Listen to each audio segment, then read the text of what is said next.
7,641 islands, 82 provinces, 1,493 municipalities, and 149 cities. Yan meron ang Pilipinas. But aside from these numbers, you know that Philippines has a lot to offer when it comes to beautiful tourist destinations like Puerto Princesa Underground River, that among the 7 wonders of nature, the perfect shape of Mayong volcano in Albay, and the unique geological formation over 1,200 cone shape in province of Bohol, and the white sand beach of Boracay. And that is a huge reason why I decided to do the Philippine Loop again.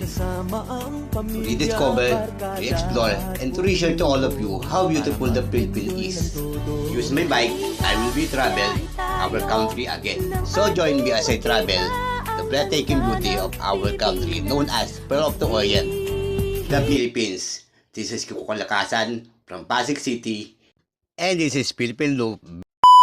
Guys, nandito ako ngayon sa may pulang Albay at dito nga ako nagpalipas na magdamag dyan sa may 7-Eleven. Yun. Ay, 7-Eleven na yun. Yun. Yan, nagpapasalamat ako kay ate at kay kuya. Nilibre nila ako ng agahan. Nakalibre ako ng agahan dahil sa kanila. Ate, thank you ha. Salamat. Ingat po. Thank you. Pasado lang alas 9 ng umaga nung mag-ride out ako sa bayan ng Pulanggi kung saan ako nagpalipas na magdamag. Dahil naabala ako sa paghintay para ma-full charge ang aking cellphone.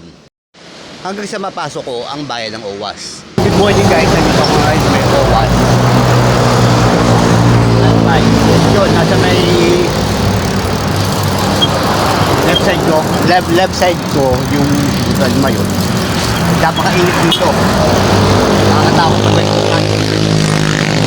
Wala ito re-rest back to ng ulan eh. At habang pumapadyak ako, hinintuan ako ng isang nakakotse at binubudutan ako ng pamasko. Natuwa na ako kasi hindi ko sukat nakalain. Ang kalsadang dinadaanan ko ngayon ay minsan dinaanan na rin ni Miss Cara David, ang idol kong journalist.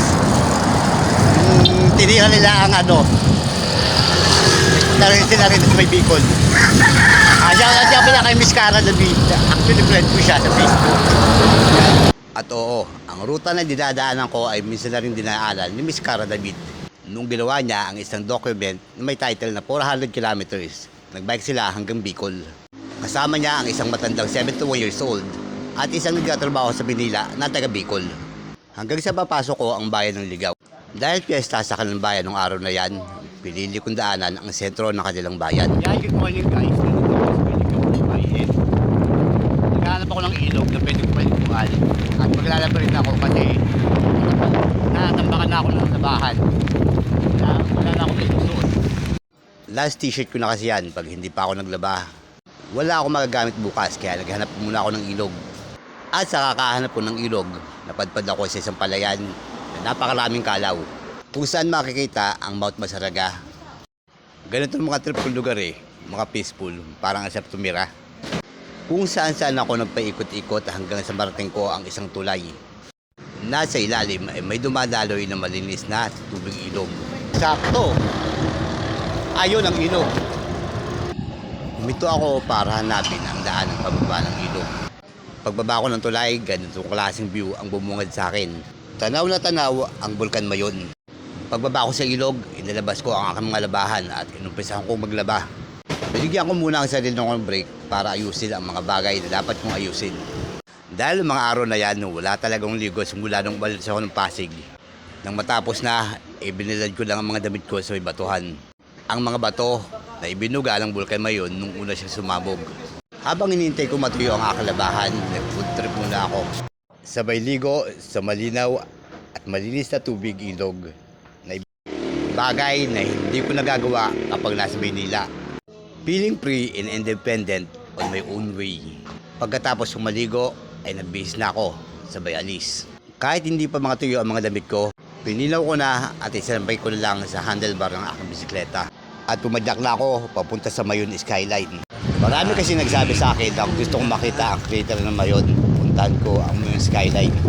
Yun lang, may kahirapan ang kalsada rito kasi puro ahon. At sa kakapadyak, babot na nga ako sa bayan ng Tabaco. Huminto ako sa isang tulay kung saan makikita si Mount Mayon, Mount Masaraga at Mount Kawa-Kawa. Yan, good afternoon guys. Paakit ako ngayon sa Mayon Sky. First time kong gagawin to. At first time kong makapunta sa lugar na to. Although, Hey, shout out! maraming beses na ako napag Bicol. This is the first time na bibisitahin ko ang place na to. Ayun, taas ng ahon. Malapad ang kalsada papunta sa Mayon Skyline. 9 kilometers na kurbadang ahon bago nyo marating ang Mayon Skyline, kaya siguro madalas ang aksidente rito. Mapapabangking ka talaga sa hirap ng kalsada, kaya kung may hinang klase ang brake na gamit mo, huwag ka lang tumuloy dito. O tumuloy ka pero mo overshoot ka. At napansin ko na wala na nga palang preno. Napudpud na pala ang brake pad ko. Kaya nagdesisyon na lang ako na huwag na ituloy kasi baka maksidente pa ako. Sayang, nasa kalagitnaan na sana ako. Pero sabi ko nga sa sarili ko, mas pipiliin ko pa rin na kaligtasan ko. Kaya nagdesisyon na akong bumalik ng highway. At habang pabalik na ako, dito ko na-meet si JM Borak. Shoutout pre. Pagbalik ko, inabutan na ako ng dilim sa bahay ng Ginubatan. At dito na ako nagpalipas ng pagdamag. At yan ang kwento sa likod ng aking pagpipilipil loop South Luzon. Maraming salamat sa panood and God bless.